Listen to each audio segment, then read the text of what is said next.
ඉතින් අදත් ඔයාලව ආයිබෝවන් කියලා පිළිගන්න අපේ channel එකට. ඉතින් අපි අද කතා කරන්නේ Fiverr ගැන. ඉතින් Fiverr ගැන කතා කරද්දී අපි මීට කලිනුත් වීඩියෝ දෙක තුනක් අරන් ආවා. අපි එකෙන් එකක් තමයි පළවෙනි ඕඩර් එක කොහොමද ඉක්මනටම ගන්න කියන එක වගේම new seller කෙනෙක් ඉඳන් level 1 seller කෙනෙක් වෙනකන් කොහොමද දවස් 60ක් ඇතුළත ඉක්මනට level 1 seller කෙනෙක් වෙන්න කියන එක. ඉතින් මේ වීඩියෝ දෙක තාම බලලා නැත්නම් ඔයාලට පහළ දාලා තියෙන link එකෙන් ගිහිල්ලා ඔයාලට මේ වීඩියෝ එක බලන්න පුළුවන්. ඉතින් ඒ වගේම තමයි ඉතින් අද අපි කතා කරන්නේ ඔයාලට දැක්කම හිතා ගන්න පුළුවන් නේ අද මොකක් ගැනද මේ කතා කරන්න කියලා. ඉතින් අද අපි කතා කරන්නේ buyer request කියන එක ගැන. ඉතින් මම දැක්ක මේ දවස්වල මට private message කරලා තිබ්බ ගොඩක් අය නැත්නම් අපේ page එකට ඒ වගේම අපේ channel එකට message කරලා තිබ්බා.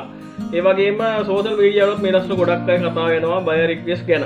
ඉතින් පළවෙනියටම order එකක් ගත්ත නැති කෙනෙකුට order එකක් ගන්න තියෙන ලොකුම chance එකක් තියෙන තරම් තමයි මේ buyer request කියන එක. මේ buyer request කියන එක ඇත්තටම ගොඩක් අය කල්පනා කරනවා මේක අපිට කොච්චර buyer request දැම්මත් order එකක් එන්නේ නැහැ නේ කියන එක. ඒකට මම ඔයාලට කියන්න ඕන දෙයක් තියෙනවා. මගේ පළවෙනි order එකේ මම set උනේ buyer request එකක් ඉන්නවා. ඒ වගේම තමයි මේ field එකේ ඉන්න ගොඩක් අයගේ පළවෙනි order එක ගන්න පුළුවන් වුණේ ඇත්තටම buyer request හින්දා. නැත්නම් අපි අලුත් ඉස්සරහ buyer request එකක් කියන්නේ මොකක්ද කියලා ඔයාලට හිතා ගන්න පුළුවන් වෙයි. buyer request එකක් කියන්නේ නිකන් අපි මම buyer කෙනෙක්. ඉතින් මම කරන්නේ මට මේ වගේ ප්‍රොඩක්ට් එකක් හදා ගන්න ඕන කියලා මම මේකේ buyer request කියන form එකේ request එකක් දානවා. මට මේ වගේ ජාති එකක් තියෙනවා මට කරගන්න. ඉතින් මට මෙච්චර කාලයක් ඇතුළත මේක ඕනේ. ඉතින් මට මේ විදිහට වැඩේ ඕනේ. මම මෙච්චර ගාණක් වියදම් කරනවා කියලා එයාලා එකේ අපිට අපේ buyer request form එකේ එයාලා දාන request එකක්. ඉතින් එතකොට මුළු ලෝකෙම ඉන්න sellers-ලා ඒ කියන්නේ ඒ subject එකට අදාළ වෙන sellers-ලා. ඒ කියන්නේ ඒ buyer request එක දාන එක්කලා ඒ කියන්නේ buyer අපි දානවා නම් යාට logo එකක් හදා ගන්න ඕන කියලා.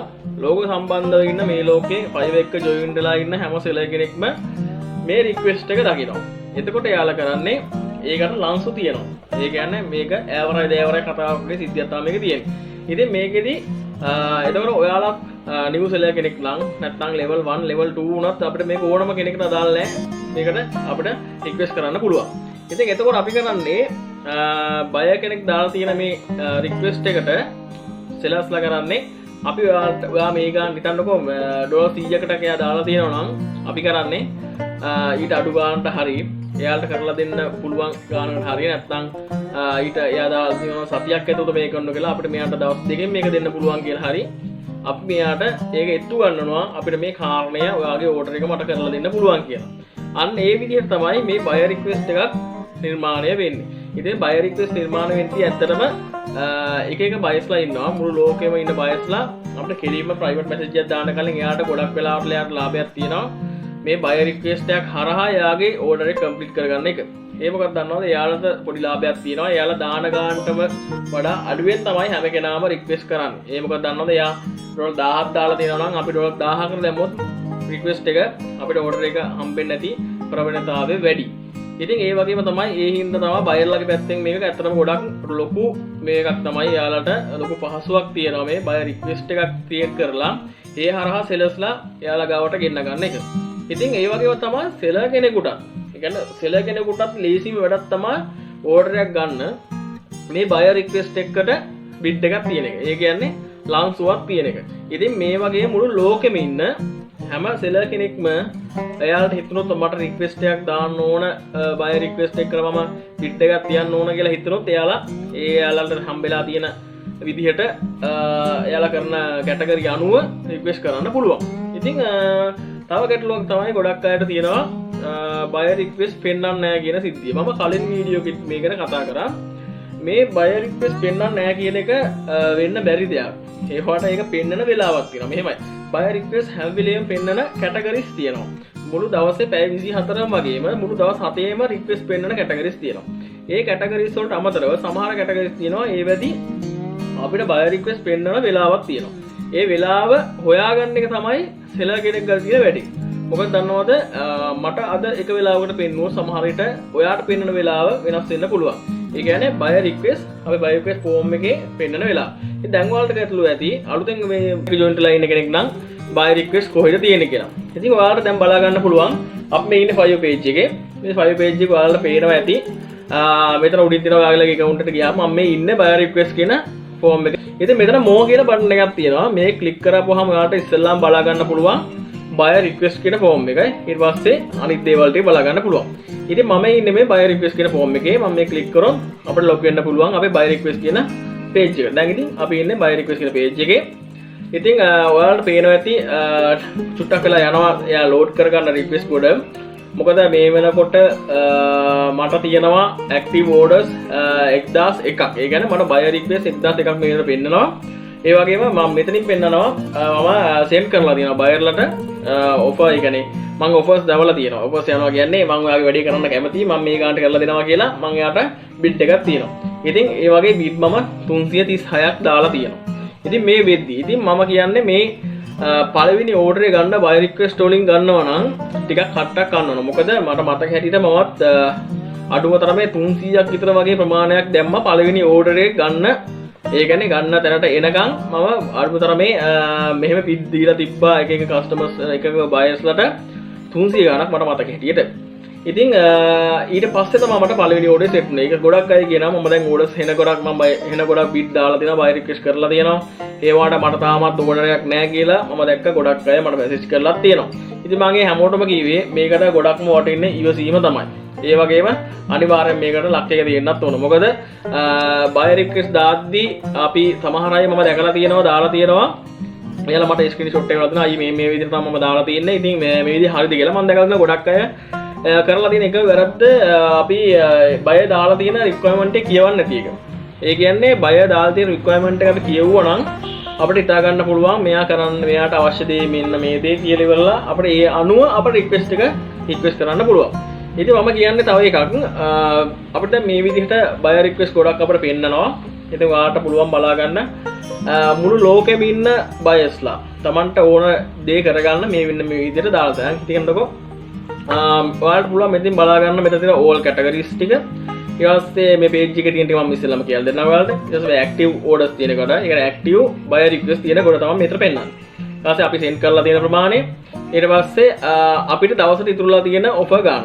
ඒ කියන්නේ අපිට දවසට offer 10යි buyer request දාන්න පුළුවන්. ඉතින් ඒ විදිහට තමයි. ඉතින් අද 10ක් අපිට ඉක්මනට ඉවර කරගත්තොත් අපිට ආයෙ පැය 24ක් කරනකම් බලා ඉන්න වෙනවා. අපිට buyer request ඉතුරු 10 ගෙන්න ගන්න. ඉතින් මෙතන බලා ගන්න පුළුවන් කැටගරිස් ටික. ඒ කියන්නේ අපි ගිග් දාලා තියෙන කැටගරිස් අනුව එයාම වෙනස් කරලා තියෙනවා buyer request එන විදිය. ඉතින් මෙතන බලමු. මෙතන මගේ තියෙනවා මෙන්න මේ විදිහට request ගොඩක් change කරලා. ඉතින් මේකේ එක එක ඩිසයින් වර්ග තියෙනවා. එක එක තමන් ලෝගෝ කරනවා නම් නැත්නම් Photoshop editing, game design, එතකොට අනම්මනම් සේරම જાති ටික මෙතන game category කියන්නේ categories වල set වෙලා තියෙනවා. ඉතින් එයාලට එතනින් පුළුවන් ඔයාලට ගිහිල්ලා හරිම රික්වෙස්ට් එක තෝරලා ඔයාලට බිට් එකක් දාන්න පුළුවන්. ඉතින් මම ඔයාලට නිකමට පෙන්නන්නම්. දැන් මෙන්න මේ වගේ ඔෆර් එකකට මේ වගේ එයාලා දාලා තියෙනවා. මම මේ තියෙන්නේ ගේම් ඩිසයින් කියලා කැටගරියේ ඉන්නේ. ඉතින් මේ කැටගරියේ එයාලා දාලා තියෙනවා රික්වෙස්ට්. එයා රික්වෙස්ට් එක දාලා තියෙන ඩේට් එක තමයි මෙතන ඉස්සෙල්ලා වැටෙන්නේ. ඒක තියෙනවා එයා ජූලයි 4 වෙනිදා තමයි දාලා තියෙන්නේ. ඒ වගේ තමයි බයගේ ඉමේජ් එකක් හරි තියෙනවා නම් මෙතන පෙන්නනවා. ගොඩක් වෙලාවට මතක තියාගන්න බයගේ නම නම් මෙතන සඳහනක් වෙන්නේ නැහැ. ඒ වගේ තමයි එයා රික්වෙස්ට් එක. එයා මොකද්ද මෙතන කියන්න දෙය කියලා ඉවරලා අපිට එයා ඩීටේල් ටික දීලා තියෙනවා. මට මෙන්න මේ දේ වෙන්න ඕන කියලා. ඉතින් ඒ ටික හරියට කියවන්න මම දැකලා තියෙනවා ගොඩක් අය හරියට විස්තරය කියවන්න නැතුව රික්වෙස්ට් කරලා තියෙනවා. ඒ වෙලාවට ඉතින් රික්වෙස්ට් කරලා පුවාම ඇතර වැඩක් නැහැ. මොකද බයිස් එක ගණන් ගන්න නැහැ. යට වැරිත් තොරතුරු තමයි යාට ඇවිල්ලා තියෙන්නේ. ඊට පස්සේ මෙතන තියෙනවා මෙතන offers කියලා තියෙන්නේ. දැනට මේ buyer request එකට offer දාලා තියෙන ප්‍රමාණය. ඒ කියන්නේ දැනට මේකට 6 දිනක් offer කරලා තියෙනවා. ඒ කියන්නේ bid තියලා තියෙනවා 6 දිනක්. ඊට පස්සේ මෙතන duration එක කියන්නේ අපිට එයා දාලා දෙන කාලය. ඒ කියන්නේ මේ project එක කරන්න එයා අපිට දවස් 7ක් කාලයක් ලබා දීලා තියෙනවා. ඊට පස්සේ මෙතන තියෙනවා එයාගේ budget එක. එයාගේ budget එක එයා ඩොලර් 100ක් විදිහට තමයි මෙතන පෙන්නන්නේ. ඉතින් අපි මේ වගේ එකට දාද්දී ඔයාලා ඉස්සෙල්ලාම එයාගේ requirement එක කියවන්න මෙයාට අවශ්‍ය තියෙනවා. ඊට පස්සේ ඔයාලට පෙන්වන්න ඕනේ ඔයාට හිතනවා නම් මේක දවස් 7කට කලින් ඔයාලට මේක කරලා දෙන්න පුළුවන් කියලා. ඔයා රික්වෙස්ට් කරන්න. ඔයා දවස් 5ක් නම් මම දවස් 5ක් කියලා. ඊට පස්සේ බජට් එක වලට දෙන්න පුළුවන් 100ක් නැතුව. මොකද ගොඩක් වෙලාවට මෙයා දීලා තියෙන රික්වයර්මන්ට් එක නැතුව ඊට වඩා අඩු ගානකට අපිට හදලා දෙන්න පුළුවන්කමක් තියෙනවා නම් බයර් රික්වෙස්ට් එකකින් ගොඩ යන්න පුළුවන් ප්‍රවණතාවය වැඩි. ඒ කියන්නේ අනිවාර්යෙන් අපිට එහෙම වුණොත් නම් ඒ ඕඩර්ස් එක ගන්න පුළුවන්. ඉතින් ඒ වගේ තමයි මේ බජට් එක අනුව මෙයා 100ක් කියනවා නම් අපිට ඒකට හදලා දෙන්න පුළුවන් සාධාරණ වටිනාකමක් තියෙනවා නම් ඩොලර් 80කට වගේ අපිට යට ඔෆර් එකක් යනවා. අපි 80ට කරලා දෙන්නම්. මෙහෙමයි අපි දවස් 5ක් ඇතුළත උඩට 80ට කරලා දෙන්නම් කියලා. ඒත් එක්ක මතක තියාගන්න ඕනේ ඔයාලා රික්වෙස්ට් එක දාද්දි ඔයාලා ඔයාලට වෙනම මොකක් හරි ඔයාලගේ කරපු නිර්මාණ පෙන්වන්න පුළුවන් මොනවා හරි pages තියෙනවා නම් ඔයාලට පුළුවන් ඒක add කරන්න. ඒ කියන්නේ ඔයාලට Flickr වගේ site එක page එක create කරලා තියන්න පුළුවන් නම් විශේෂයෙන්ම ඔයා graphic design වැඩ කරනවා නම් Flickr වගේ site එක ඔයාගේ account එකක් තියාගෙන ඔයාලට පුළුවන් ඔය බයර්ලට යවන්න මේ මගේ වැඩ ටික තියෙන්නේ මෙතනින් ගිහිල්ලා බලන්න කියලා. මම හිතන්නේ ගොඩක් වෙලාවට බයර්ස්ලා මේ විදියට කැමති වෙනවා. මොකද මමත් අත්දැකීමෙන් දන්න දෙයක් ඒක. ගොඩක් බයර්ස්ලා කැමති අපි තව කරපු වැඩ බලන්න. ඒ කියන්නේ මොකද නිව් සෙලර් කෙනෙක් නම් අපිට ගොඩක් ගිග් හදලා දාන්නවට වඩා ඒ වගේ page එකක් හදලා අපිට පුළුවන් Flickr වගේ site එකකට ගිහිල්ලා free කරගන්න පුළුවන් මේ දේ. අපේ හදාගන්න ඩිසයින් ටික එකකට අප්ලෝඩ් කරලා අපිට පුළුවන් ඒක බයර්ට link එක දෙන්න. මෙන්න මේ වගේ දේවල් මම කරනවා. මේ වගේ දේවල් කරලා තියෙනවා. ඉතින් මේ වගේ site එකට ගිහිල්ලා පොඩි idea එකක් ගන්න පුළුවන් මගේ design ගැන කියලා වගේ දෙයක් අපිට යාගේ request එකත් එක්ක අපිට යට යවන්න පුළුවන්. ඒ වගේම තමයි අනිවාර්යෙන් මතක තියාගන්න එයාට හොඳින් කතා කරන්න. ඒ වගේම සමහර අය මම දැකලා කියලා තියෙනවා අපි කවදාවත් බය කෙනෙකුට සර් කියන්න එපා කියලා. ඇත්තට මේක බොරු කතාවක්. මොකද දන්නවද අපි එයාට බයට හොඳට කතා කරන තරමට එයා අපිට සලකන විදිය වෙනස්. ඒ කියන්නේ අපි එයාට හොඳට කතා කරනවා. මම කලිනුත් වීඩියෝ වලදී කියලා දීලා තියෙනවා අපි බයට පුළුවන් තරම් හොඳින් කතා කරන්න. ඒ වගේම එයාත් එක්ක හොඳ කමියුනිකේෂන් එකක් තියාගන්න. ඒක තමයි ගොඩ යන්න පුළුවන්. ඒ වගේම තමයි ඔයාලට මතක තියාගන්න රික්වෙස්ට් එක දාද්දී එයාගේ විස්තරය හරියට කියවලා තමන්ට මේ වගේ එක්ස්පීරියන්ස් එකක් තියෙනවා මම මේ වගේ කාලයක් ඉඳන් දැන් වැඩ කරනවා. ඒ වගේම තමයි ඉස්සෙල්ලා ගියා දුන්නා වගේ මගේ මේ page වල තියෙන මගේ ඩිසයින් කියලා බලන්න මේ මගේ වැඩ ටික කියලා ඉවරලා පෙන්නන්න පුළුවන් නම් ඒ වගේම තමන් කරපු මට වෙච්ච එක්ස්පීරියන්ස් එක තියෙනවා කියලා ඉවරලා විස්තර ටිකත් අනිවාර්යයෙන්ම බය රික්වෙස්ට් එකත් එක්ක අමුණලා යවන්න අමතක කරන්න එපා. එතකොට ගොඩක් වෙලාවට බය කෙනෙක් සැටිස් වෙනා විස්තර ටික කියවලා මෙයාට මේ වැඩේ බාර දෙන්න සුදුසුයි කියලා. ඉතින් ඒ විදිහට තමයි අපිට පළවෙනි ඕඩර් එකක් කොහොම හරි කම්ප්ලීට් කරගන්න පුළුවන් වෙන්නේ. ඒ වගේම තව දෙයක් කියලා දෙන්නම්. ඔයාලට මතක ඇති ඔයාලා මේ බය රික්වෙස්ට් එකේ ඉන්න අය ගොඩක් වෙලාව ලෝගෝ ඩිසයින් වගේ සයිට් එකක ඉන්න අය අපි නිකන් බලමු ලෝගෝ ඩිසයින් පැත්තට ගිහිල්ලා ඔයාලට පේන්න ඇති මෙතන ඔෆර් දාලා තියෙන ගාණ ගොඩක් ලොකුවට පෙන්නනවා. ඔය ගොඩක් වෙලාවට නිව් සෙලර්ස්ලට රික්වෙස්ට් පෙන්නන වෙලාවට ඔයාලට හම්බෙලා ඇති මෙතන ඔෆර්ස් තියෙනවා. ඒ කියන්නේ මෙයාලට බිඩ් තියලා තියෙනවා එක රික්වෙස්ට් එකට 50 60 100 200 වුණත් බිඩ් තියලා තියෙනවා. මොකද තප්පරයක් රික්වෙස්ට් කරපු ගමන් අපිට 30 තිබ්බ එක අපිට බයර් ඒ කියන්නේ අපි රික්වෙස්ට් දාලා තියෙන ඔෆර් ගාන අපිට බලා ගන්න පුළුවන් 100 150 වෙනවා තප්පරයකට.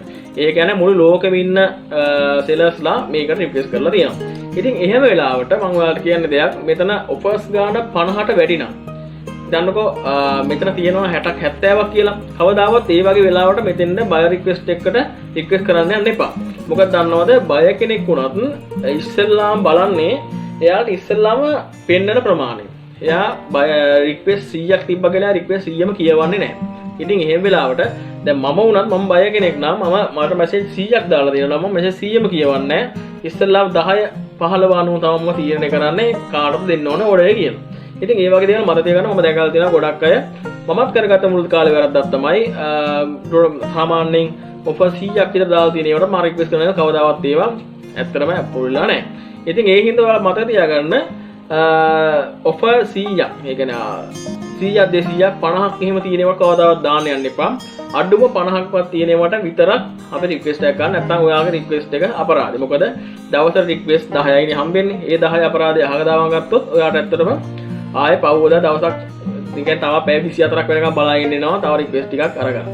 ඉතින් ඔය කාරණා ටික අනිවාර්යෙන් මතක තියාගන්න බය රික්වෙස්ට් එකක් දාද්දී මොකද අපිට පළවෙනි ඕඩර් එක ගන්න නම් අනිවාර්යෙන් බය රික්වෙස්ට් වලින් තමයි ගොඩ යන්න පුළුවන් වෙන්නේ. මොකද දන්නවද අපිට කෙලින්ම නිව් සෙලර් කෙනෙක්ට ඕඩර් එකක් දෙන්න සාමාන්‍යයෙන් අපිට කෙලින්ම ඩිරෙක්ට් ඕඩර් එකක් දෙන්න බයස්ලා ටිකක් කම්මැලි වෙනවා. ඒ නිසා අපිට බය රික්වෙස්ට් එකක් හරහා තමයි අපිට පළවෙනි ඕඩර් එක ගොඩක් වෙලාවට මම හිතන්නේ Fiverr කරන අයගේ 90%කටවත් ඔය සිද්ධිය තමයි වෙලා තියෙන්නේ. 90%ක්ම තමන්ගේ පළවෙනි ඕඩර් එක කොට දාගෙන තියෙන්නේ බය රික්වෙස්ට් එක හරහා. ඉතින් මම මේ අද මේ කෙටියෙන් කියලා දුන්නේ බය රික්වෙස්ට් කියන එක ගැන. මම හිතන්නේ ඔයාලට ගැටලු කීපයක්ම තියෙනවා මම දැක්කා මාත් එක්ක කතා කරලා තිබ්බ ගොඩක් අය. ඒ වගේම සෝෂල් මීඩියා පේජස් වලත් මම දැකලා දාලා තියෙනවා ගොඩක් අය මේ බය රික්වෙස්ට් ගැන. අනික තමයි මේ බය රික්වෙස්ට් වෙන පෙන්වන වෙලාව ගැන ගොඩක් අයට දැනුමක් නැහැ. ඒවා සමහරවිට ඔයාලා මතක තියාගන්න අපි level 1 seller කෙනෙක් level 2 එක්ක top rated වගේ ආපුවාම අපි අපිට පෙන්නන ඒ කියන්නේ ඇක්ටිව් ඕඩර්ස් අපිට හැම වෙලාවෙම පෙන්නනවා. ඒක ඇත්තටම ඒ වගේ නිව්සීලන්ත කෙනෙක් විදියට ඉන්නවට වඩා level 1 කෙනෙකුට level 2 කෙනෙකුට නැත්නම් ඔපරේටර් කෙනෙකුට හැම වෙලේම බය රික්වෙස්ට් පෙන්නනවා. ඒක සාමාන්‍යයෙන් හැටියක්. ඒක සාමාන්‍යයෙන් Fiverr වලදී තියරියක්. ඉතින් ඒ වගේම තමයි සමහර කැටගරිස් වල විතරයි. හැබැයි ඒකත් පේන. සමහරවිට ලෝගෝ වගේ ලෝගෝ ඩිසයින් නැත්නම් ෆ්ලයර් ඩිසයින් වගේ කැටගරිස් වල හැම වෙලේම බය රික්වෙස්ට් පෙන්නන්නේ නැහැ. ඒක සාමාන්‍යයෙන් දෙයක් Fiverr වල තියෙනවා. ඒ වගේ වෙලාවට Fiverr රික්වෙස්ට් ඒ කියන්නේ බය රික්වෙස්ට් එක කොහොමද එන්නේ කියලා වෙලාව හොයාගන්න එක ඔයාගේ වැඩක්. දැන් සාමාන්‍යයෙන් මට නම් වෙනද පෙන්වන්නේ සාමාන්‍යයෙන් මම නිව්සීලන්ත කෙනෙක් විදියට ඉන්න කාලේ මට බය රික්වෙස්ට් පෙන්නපු වෙලාවක් තිබ්බා. ඒ වෙලාව තමයි සාමාන්‍යයෙන් උදේ 9ත් උදේ 10:00 අතර වගේ කාලයක්. දවල් 12:00 1:00 එතකොට හවස 3:00 වගේ හවස 5:00 ආයෙ රෑ 10 පෙන්නට පස්සේ 12 විතර වෙනකන් වගේ කාලයක් මට බය රික්වෙස්ට් හැමදාම පෙන්වන්න ගත්තා. ඉතින් ඒ වගේ වෙලාවක් ඔයාලා දවස් දෙකක් විතර ටච් එකේ ඉඳලා තමන්ට බය රික්වෙස්ට් පෙන්වන වෙලාව හොයාගන්න. ඒ පෙන්වන වෙලාවේ අපිට හරියාමන් ගිග් එකක් හම්බුනොත් හරියාමන් බය රික්වෙස්ට් එකක් තිබ්බොත් අපි ඒකට අනිවාර්යෙන් ඕඩර් එක දාන්න. අනිවාර්යෙන් මතක තියාගන්න අපිට එයා දීලා තියෙන ඒවා අපිට කරන්න බැරි නම් අනිවාර්යෙන් රික්වෙස්ට් එක දාන්න යන්න එපා. මොකද දන්නවද එහෙම වුණොත් බැරිලා හරියට ඔයාලට ඕඩර් එකක් හම්බුනොත් ඔයාලට ඕඩර් එක කරලා දෙන්න බැරි වුණොත් ඔයාලට බෑඩ් රිවිව් එකක් හම්බුනොත් ඒ වගේම ඔයාගේ ඕඩර් කැන්සල් වුණොත් එහෙම ඔයාලට Fiverr ජීවිතේටම එපා වෙයි. ඒ වගේම තමයි අපේ channel එක තාම subscribe කරලා නැත්නම් යට තියෙන button එක click කරලා subscribe කරන්න අමතක කරන්න එපා. ඊට වගේම එහා පැත්තේ තියෙන bell icon එක click කරන්න. ඒක තමයි මේ වගේ වීඩියෝ එකක් දාපු ගමන් ඔයාලට ඒ notification එක ගෙන්න ගන්න හම්බෙන්නේ. ඉතින් මේ අද මම කෙටියෙන්ම කියලා දුන්නා ඔයාලට buy request එක ගැන. ඒ වගේම buy request එක කොහොමද පෙන්වන්නේ? ඒ වගේම buy request පෙන්වන වෙලාවල් ගැන. ඉතින් ඔයාලට මොහොත ගැටලුවක් තියෙනවා නම් ඔයාලා මාව සම්බන්ධ කරගන්න පුළුවන්. ඒ වගේම තමයි තියෙන pages වලින් ගිහිල්ලා මම සම්බන්ධ කරගන්න පුළුවන්. ඒ වගේම අපේ comment section එකේ අනිවාර්ය comment එකක් දාන්න ඔයාලා මොනවා තියෙන ගැටලුවක් ගැන. ඉතින් එහෙනම් ළඟදීම තවත් 5 ගැන වීඩියෝ එකක් එක්ක හම්බෙමු.